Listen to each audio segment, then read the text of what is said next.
তোমাকে বলো। একটা প্রশ্ন করব। হ্যাঁ করো। কি প্রশ্ন করবে? মেয়েরা পর্দা কেন করে? মেয়েরা পর্দা কেন করে?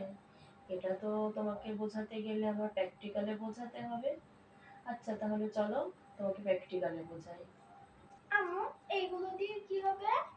এগুলো দিয়েই তোমাকে বোঝানো হবে। আচ্ছা ঠিক আছে, আগে বলো তুমি এখান থেকে কোনটা নিবে সেটা তুলে নাও তোমারটা।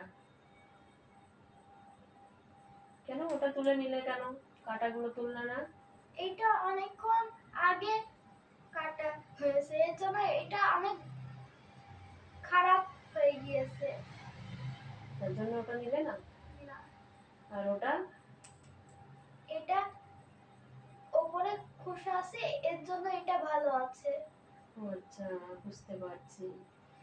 তাহলে এই যে তুমি আমাকে প্রশ্ন করলে পর্দা কেন করে মেয়েরা, তাহলে দেখো এই যে যারা আলগা মানে যারা পর্দা করে না তারা ঠিক এই কাটা কমলার মতো, ঠিক আছে? তারা অনেকক্ষণ বা সব সময় আলগা হয়ে থাকে, তাদেরকে সবাই দেখতে পায়, তাদের কোনো মূল্য থাকে না। আর যারা পর্দায় থাকে ঠিক ওই খোসা আলা কমলাটার মতো, তাদেরও অনেক মূল্য থাকে, তারা অনেক দামি থাকে, বুঝতে পারছো? তাদেরকে কেউ দেখতে পায় না, তাহলে যাকে দেখতে পায় না, যার গায়ে কোনো বাতাস রোদ ময়লা লাগে না, তাহলে সে ভালো না?